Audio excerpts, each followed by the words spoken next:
اعوذ باللہ من الشیطان الرجیم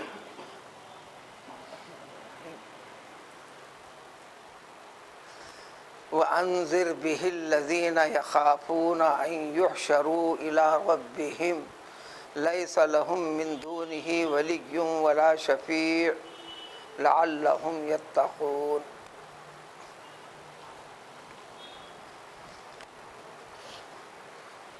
قرآنی اس آیت میں خطاب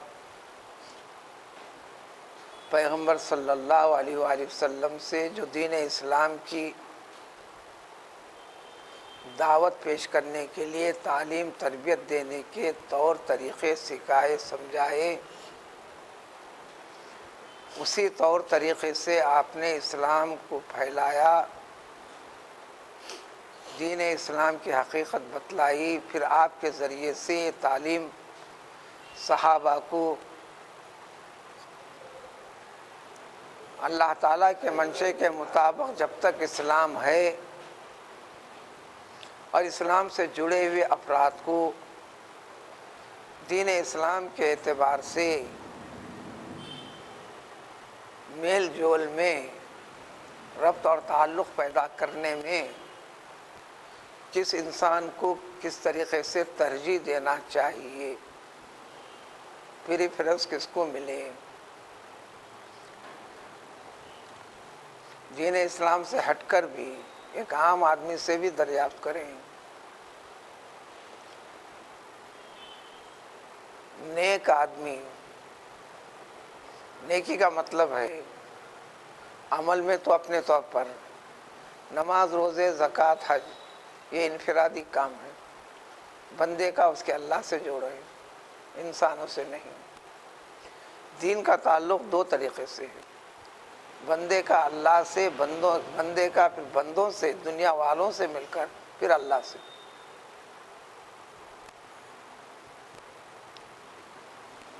تو ایک انسان کا تعلق دوسرے انسان کے ساتھ کس طریقے سے ہونا چاہیے؟ ایک عام آدمی بھی کہے گا کہ جو نیک ہے، شریف ہے، اچھے اخلاق والا ہے، ملنسار ہے، یہ اچھا ہوتا ہے۔ اس آیت شریفہ میں خطاب ہے وَأَنذِرْ بِهِ الَّذِينَ يَخَافُونَ أَن يُحْشَرُوا إِلَىٰ رَبِّهِمْ۔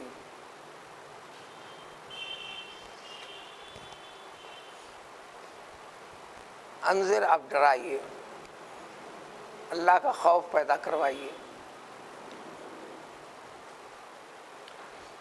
سابق آیتوں میں ذکر کر دیا گیا کہ ہر نبی کو بشیر اور نذیر بنایا ہے، یہ ذمہ داری۔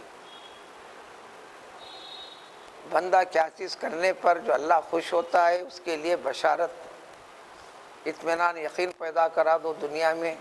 جو نافرمانی کرے گا اس کو اللہ کے خوف سے، اللہ کے عذاب سے، اللہ کی گرفت سے، اللہ کی ناراضگی کا ذکر کر دو، اب وہ مانے یا نہ مانے۔ وانذر، آپ بھی ڈرائیے۔ کیا بتا کر ڈرانا؟ بھی، اسی قرآن کے ذریعے سے،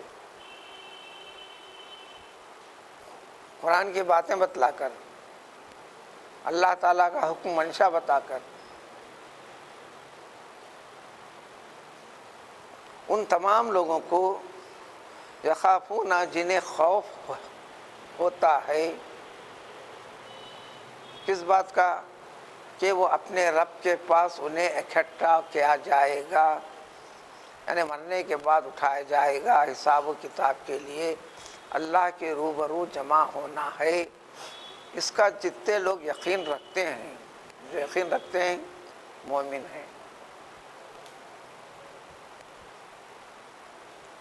بہت ہی نیک عمل کرتے ہوئے بھی اپنے آپ کو نیک، پاک، پوتر، پاکیزہ، بیچ کا کام اچھے کرتے ہوں گے، کرتے بھی ہیں، نڈر ہو جاتے ہیں، وہ اپنے آپ کو ایک سرٹیفائی کرنے لگ جاتے ہیں، تو حکم وہاں کہ ان کو بھی ڈرائیے اس یقین رکھنے والوں سے۔ نافرمان تو ایک طرف رہے، بے عمل تو ایک طرف رہے، ان کو اس بات کا خوف اور احساس پیدا کروا دیے کہ لیس لہم من دونہ، جب اللہ تعالیٰ کے روبرو سب کو پیش ہونا ہے ہوں گے، اتنا تو یقین ہے۔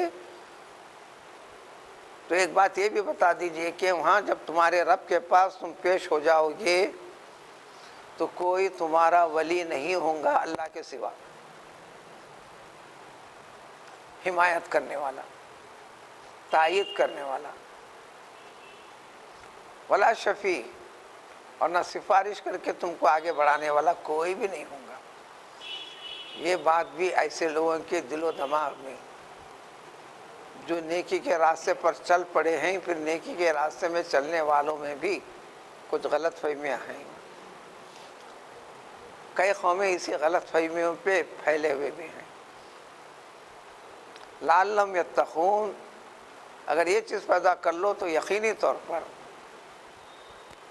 لفظی ترجمہ ہوتا ہے امید ہے کہ شاید یہ لوگ متقی بن جائیں گے، صحیح تقوی کی کیفیت آ جائے گی، اللہ کے حکم کو، پورے احکام کو ماننا، چاہے عبادات والے پہلو میں ہو یا عام زندگی کے پہلوؤں میں ہو، ارشادات خدا بندی کو حکم خدا سمجھ کر کرنا، جن چیزوں سے منع کیا ہے اس سے رکنا، یہ تقویٰ ہے۔ انکار کرنے والے انسان قوم میں دو طریقے کے ہیں، قرآن میں جگہ جگہ پڑھیں گے ان الذین کفروا من اہل الکتاب، اہل کتاب سے تعلق رکھنے والے کافر، یعنی یہودی اللہ کی کتاب کا دعویٰ آج بھی ہے، نصرانی اللہ کی کتاب انجیل کا دعویٰ آج بھی ہے، یہودی اپنے پیغمبر پر یقین رکھتے ہیں، دیگر چند پیغمبروں کا انکار کرتے ہیں۔ اسی طرح یہود و نصارہ کے علاوہ بھی کئی قوموں میں ایسے افراد ہیں ان کے پاس بھی یقین عقیدہ ہے مرنے کے بعد اٹھائے جانے کا۔ ہندوؤں میں بھی، قوموں میں بھی کئی ہیں ان کے پاس بھی ہے مرنے کے بعد اٹھائے جانے کا، اللہ کے روبرو پیش ہونے کا، دنیا کی زندگی کے ہر قسم کا حساب و کتاب کے دینے کا۔ لیکن یہود و نصارہ میں ہم چونکہ انبیاء کرام علیہ الصلوۃ والسلام کی نسلوں سے چلے آ رہے ہیں اور اس دعوے میں وہ غلط نہیں ہیں۔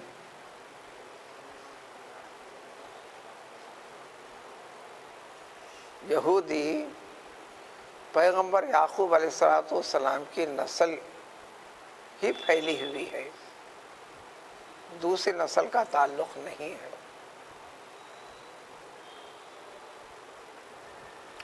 آج بھی وہ یہودی، چاہے آپ پوری دنیا دے کر بھی اس سے کہو کہ میں تمہارے مذہبی یہودیت کو میں اپناتا ہوں، کسی کو داخل نہیں کرتے۔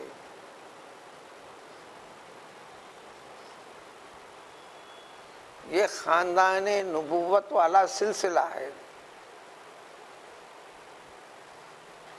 بنی اسرائیل عیسائی، انہی یہودیوں کے لیے پیغمبر عیسیٰ علیہ السلام کو بھیجا، وہ بھی نبوت دنیا کے ہر فرد کے لیے نہیں تھی، یہودیوں کے لیے تھی۔ لیکن اس کو انہوں نے اب آگے بڑھتے ہوئے دنیا کے ہر کس و ناکس کو بھی عیسائی بنانے پر تلے ہوئے ہیں، وہ خود اپنے اصول پر نہیں رہے۔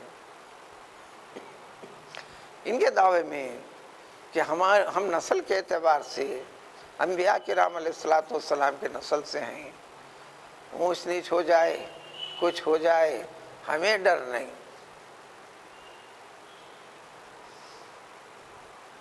اللہ کے محبوب بندے، مقرب قریب بندے، پیغمبر یعقوب علیہ الصلوۃ والسلام، ان کی نسل سے بھلا کوئی اپنے نسل، اپنے خاندان کے افراد کو دوزخ میں ڈھک لے گا؟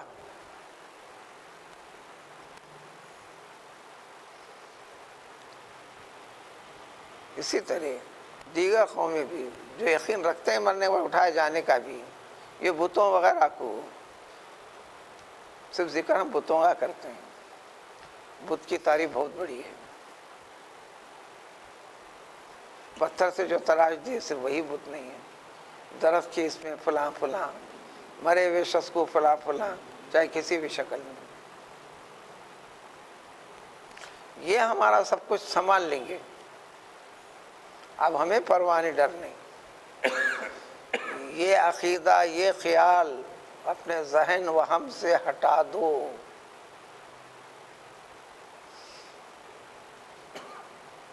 نہیں ہٹائیں گے تو وہ تقوی والے نہیں بنیں گے.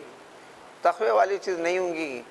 تو قرآن میں جگہ جگہ جنت کے حقدار صرف تقوی ہے، یعنی سب کچھ اللہ تعالیٰ ہے.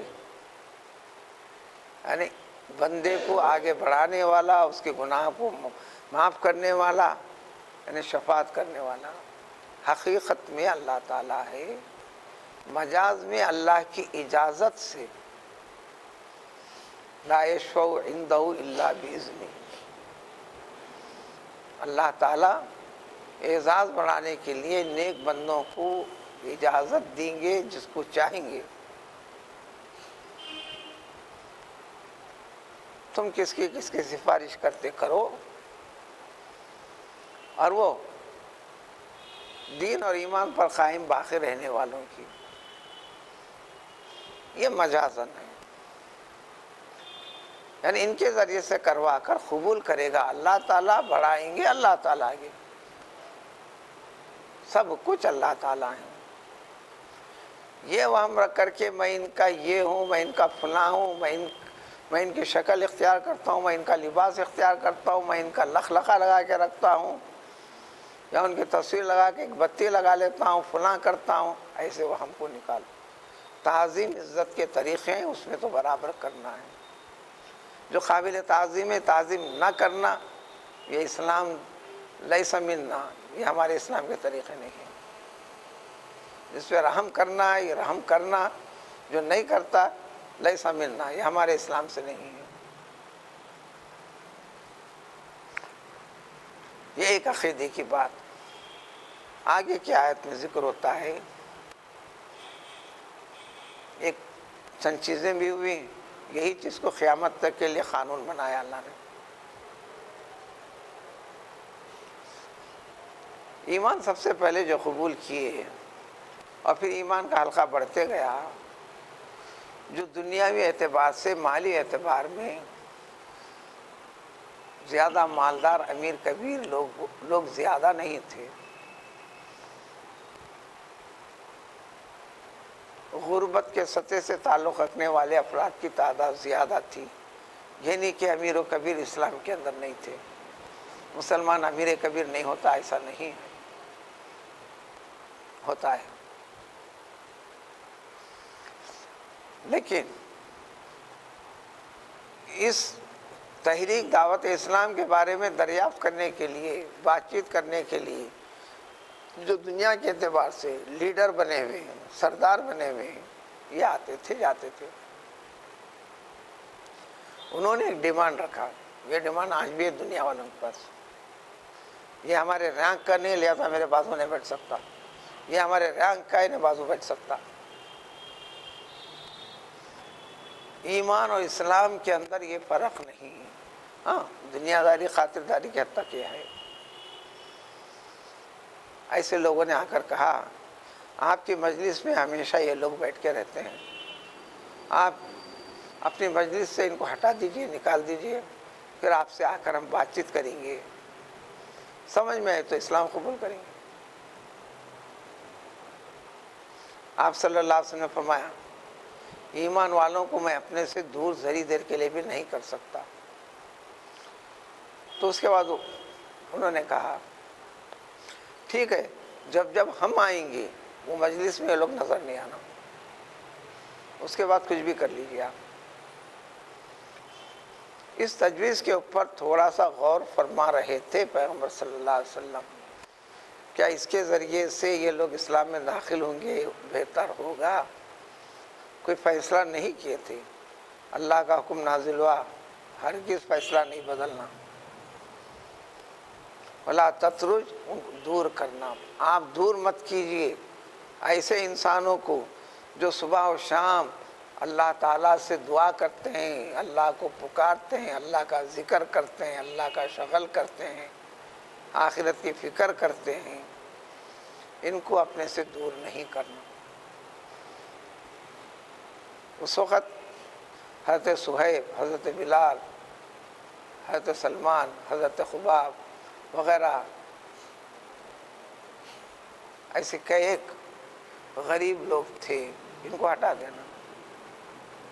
یہ موٹے ڈھاٹے کپڑے پہنتے ہیں، اونی کپڑے پہنتے ہیں، روز روز کے جیسا ہم صفائی رکھتے ہیں کپڑوں کی وہ نہیں رکھتے، ان کے بازو بیٹھنا، ان کے ساتھ کھڑے رہنا ہمیں اچھا نہیں لگتا۔ اللہ نے فرمایا کہ انہیں نہیں، ان کو دور نہیں کریں گے آپ۔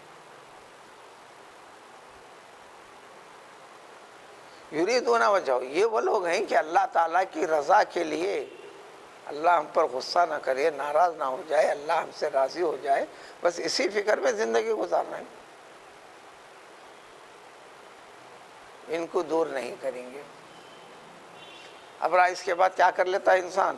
ما علیک من حسابہم، اب ان کا حساب و کتاب ذرا بھی آپ کے ذمے نہیں ہے، آپ کے ذمے نہیں ہے، اور اسی طرح آپ کے معاملات کا حساب و کتاب ان کے اوپر نہیں ہے، یعنی ہر ایک کی زندگی، اس کا حساب و کتاب انفرادی طور پر ہر ایک کا اسی کے ساتھ ہے، آپ کا بوجھ اس پر نہیں، آپ کے نیکیاں اس کو نہیں، اس کا بوجھ آپ کے اوپر نہیں۔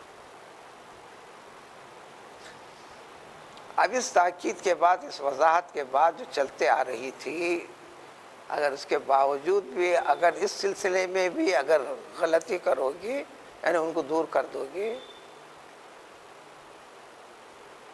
فَتَكُونَ مِنَ الظَّالِمِينَ، یہ بھی ایسی صورت میں تم بھی ظالم ہو جاؤ گے، یعنی حدود سے تجاوز کر گیا آپ نے بھی، جو منشاء خداوندی کے سوا ہے۔ اس کے لیے سب سے بڑا طریقہ بتا دیا، نماز کے اندر بلا کسی فرق کے آس پاس کھڑے رہنا، ساتھ میں ایک دوسرے سے لگے ہوئے رہنا، ایک مستقل اس کی تاکید، تعلیم اور تربیت ہے۔ تو انسان سے تعلق خاطر کیسے رکھنا؟ نیکی کی بنیاد پہ رکھنا، جو نیک ہے اس کے ساتھ جڑ جاؤ۔ نیک کون ہے؟ نیکیاں ہیں کیا؟ برائیاں کتنے ہیں اللہ تعالیٰ نے بتا دی، حرام چیزیں کتنے ہیں تفصیل بتا دیا، حرام رشتے کتنے ہیں اللہ تعالیٰ نے تفصیل بتا دیا، اور جن چیزوں کو اللہ نے نیک قرار دیا وہ نیکیاں ہیں۔ وہ فکر میں جو لگ گیا وہ نیک ہے، جو اس عمل کے ساتھ جڑ گیا۔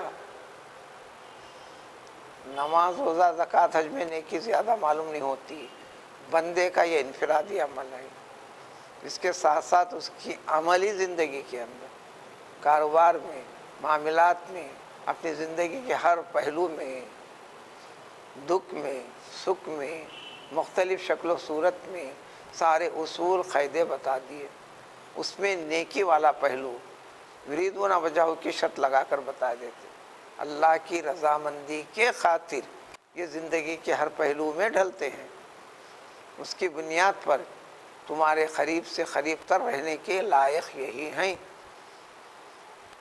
جو دنیا داری، اس کی غرض وغیرہ فلاں بنیاد کے پر جو فرق کرتا ہے، یہ اللہ تعالیٰ کو پسند نہیں ہے۔ تاکید آخرت کا یقین رکھنے والوں میں سے وہ فریق جو فرق کرنے لگتا ہے، اس کے بارے میں وضاحت۔ سبحان اللہ، سبحان اللہ۔